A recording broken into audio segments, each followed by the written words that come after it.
É resultado de uma tentativa de conhecer a alma brasileira, vendo essa alma pelo espelho índio, pela cara, pela história dos índios brasileiros. Ele é o trabalho que deu ao professor Roberto Gambini o título de psicólogo analítico do Instituto Jung de Zurique.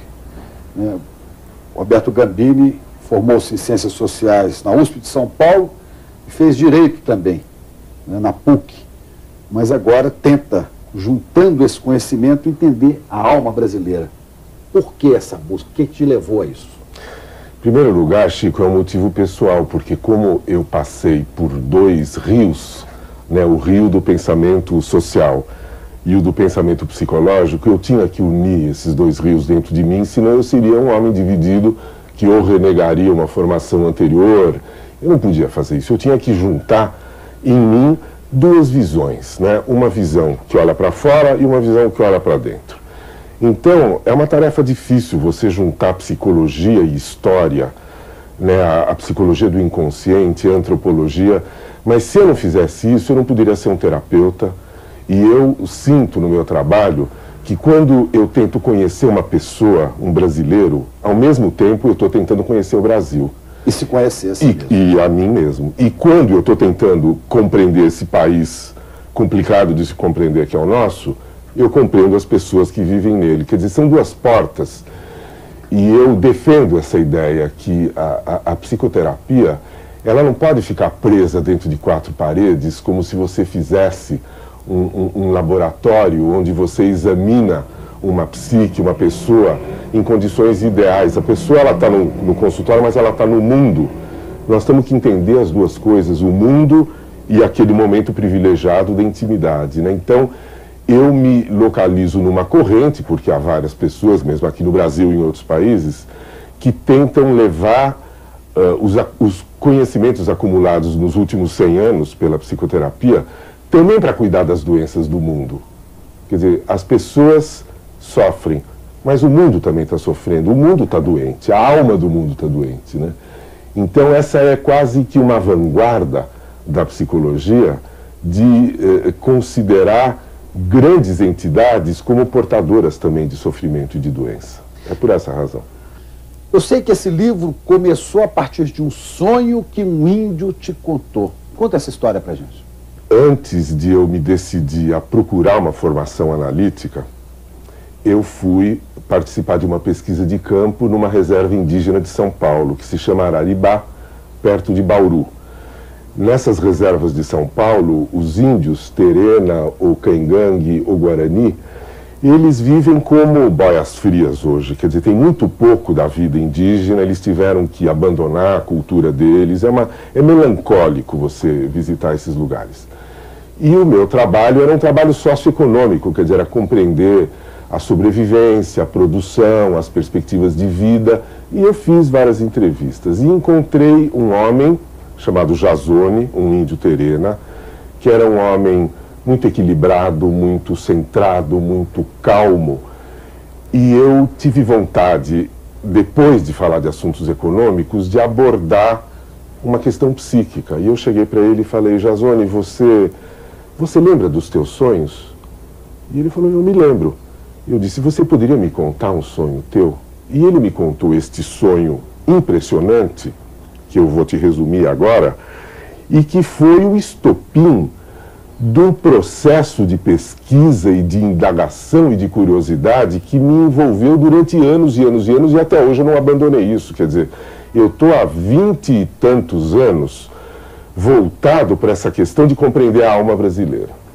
O sonho dele é o seguinte, é curto, mas... Quanto tempo que ele te contou esse sonho? Quanto tempo atrás? Em 77, ele me contou isso. 78, que foi no ano quando eu fui para a Suíça para começar uma nova formação. O sonho dele é o seguinte, que ele, que é um índio Terena, ia visitar o antigo cemitério Guarani. Quando ele chega no antigo cemitério, onde estão os ancestrais guaranis, chegam uns homens brancos, agarram ele e levam ele para uma enorme cruz que está num cemitério indígena e pregam ele na cruz de cabeça para baixo. e vão embora, e ele se vê pendurado nessa cruz, pregado na cruz de cabeça para baixo, numa agonia enorme, porque os brancos vão embora, ele não tem como sair de lá, e nessa agonia ele desperta do sonho.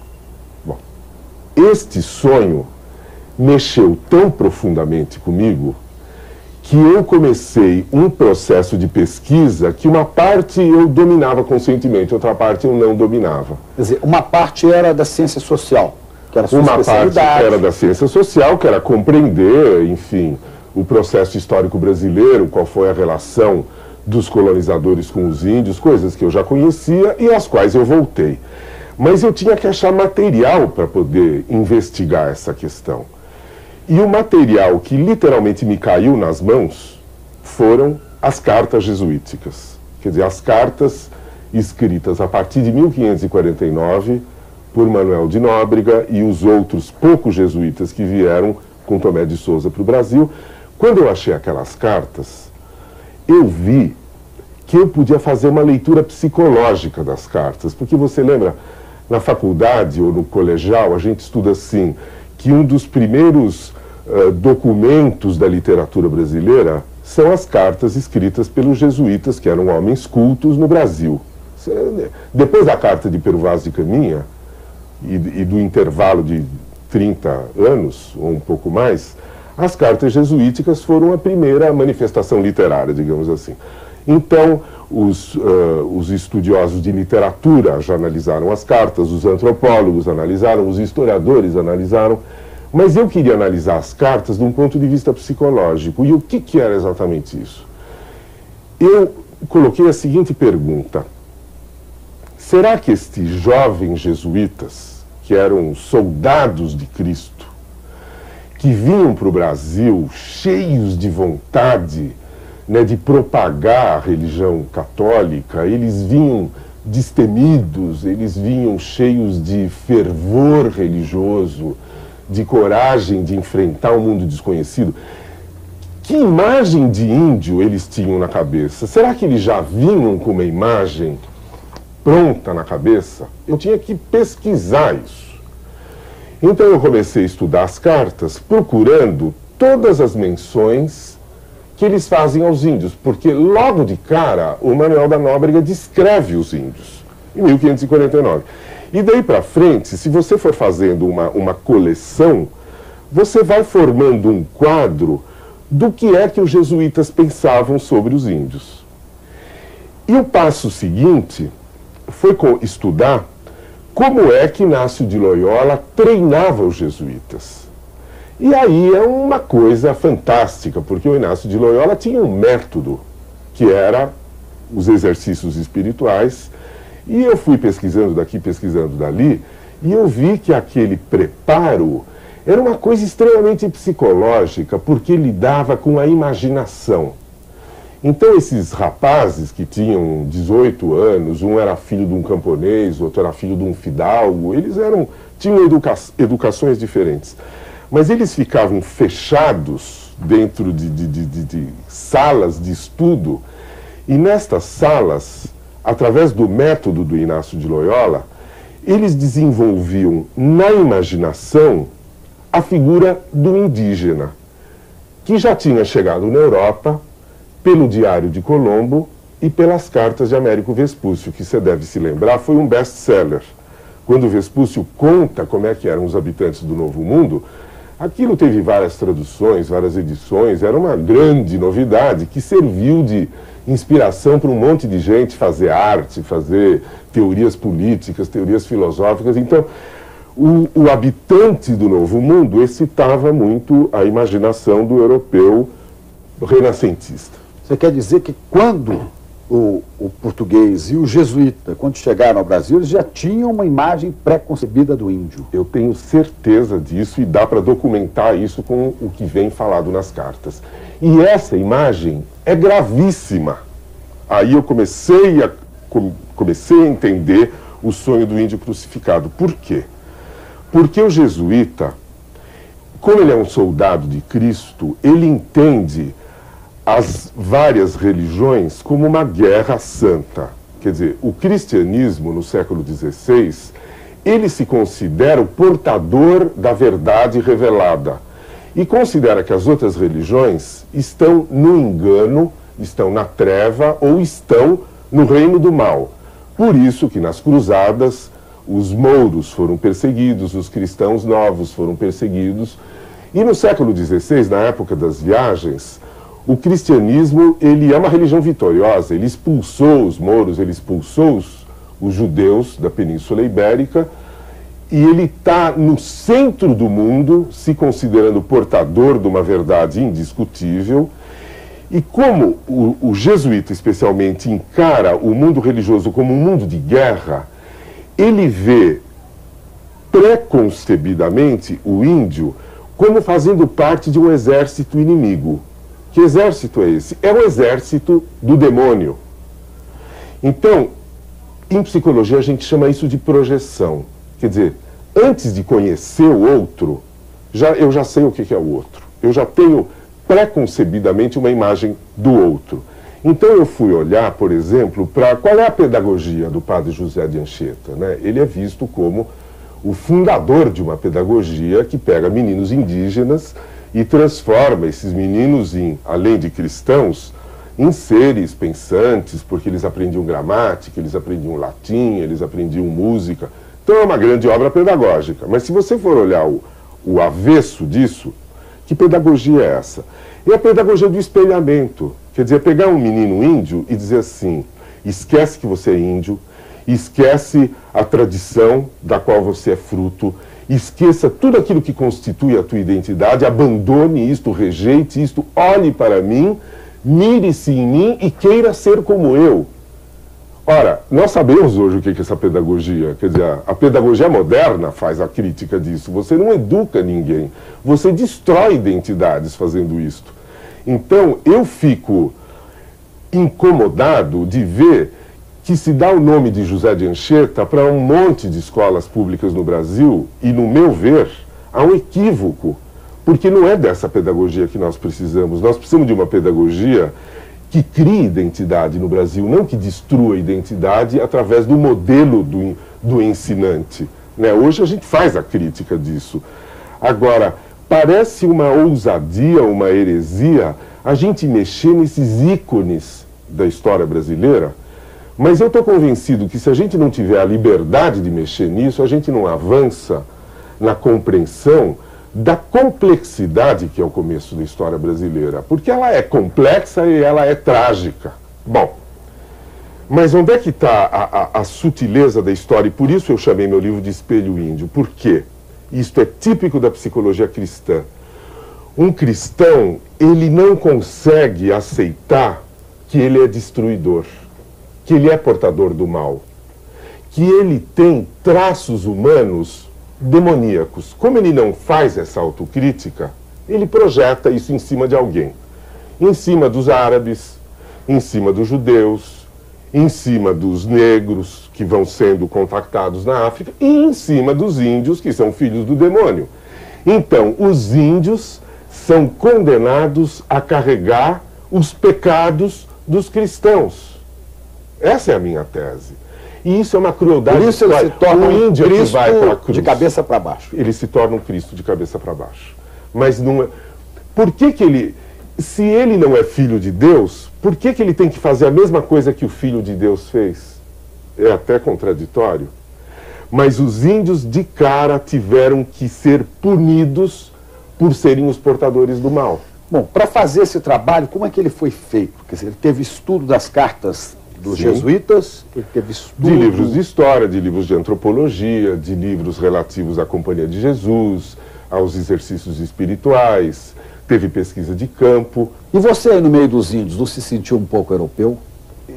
Senti, porque a gente contrasta muito, a gente é muito diferente, quer dizer, não é saída democrática nenhuma dizer somos todos iguais. Eu acho que nós temos que dizer somos muito diferentes e temos que respeitar a nossa diferença e temos que ter vontade de conhecer o outro. Nós somos muito diferentes. O funcionamento emocional, o funcionamento psicológico é diferente.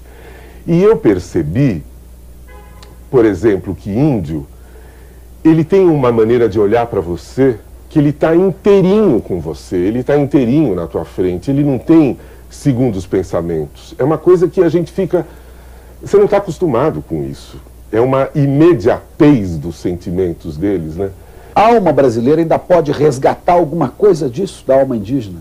Nós temos que voltar para o sofrimento da nossa história e compreender o que foi isso para saber que tipo de resgate é possível.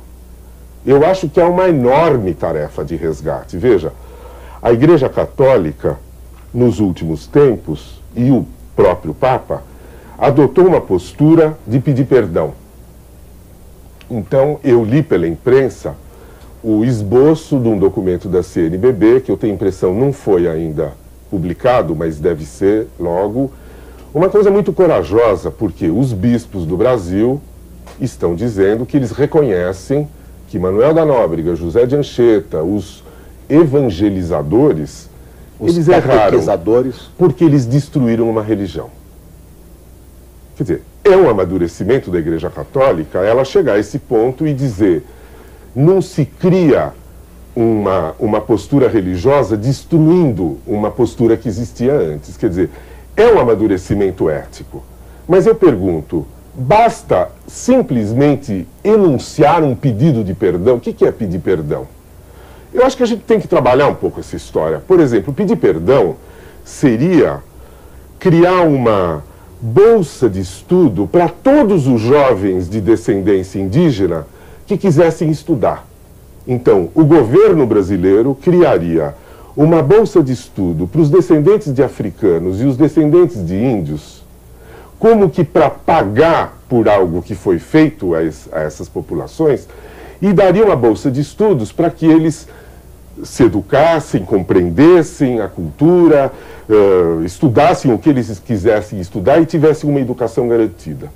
Como é que esse trabalho, esse conhecimento do índio, da alma indígena, da formação do brasileiro, como é que isso se aplica concretamente à sua vivência no consultório com seus pacientes? A minha contribuição é a seguinte: eu digo assim, nós brasileiros, nós cuspimos no espelho.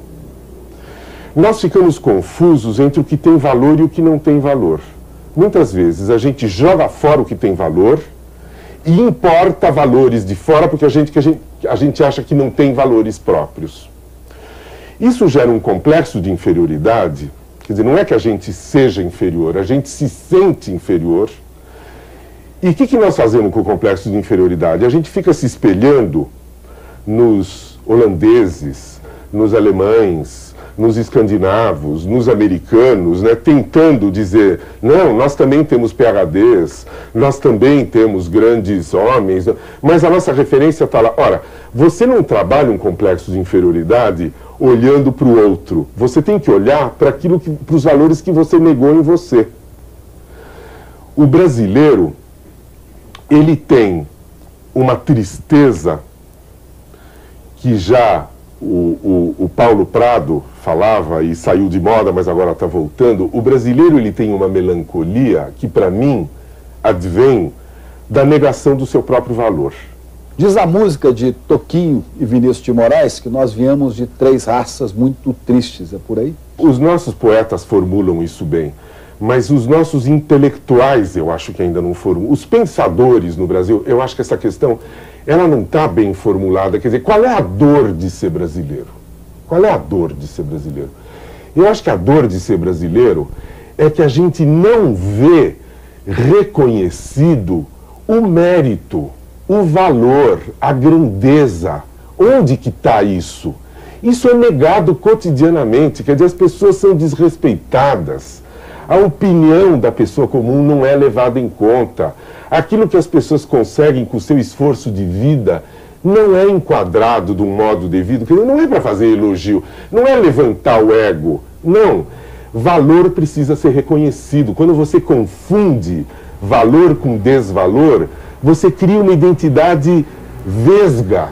Eu acho que o brasileiro sofre por ele não saber onde ele é bom. Então fica dizendo, não, as praias são bonitas, a mulher brasileira é bonita, o carnaval, a música, a gente fica tentando se agarrar em alguma coisa para dizer, não, aqui é bom, os estrangeiros gostam, nós temos uma coisa maravilhosa.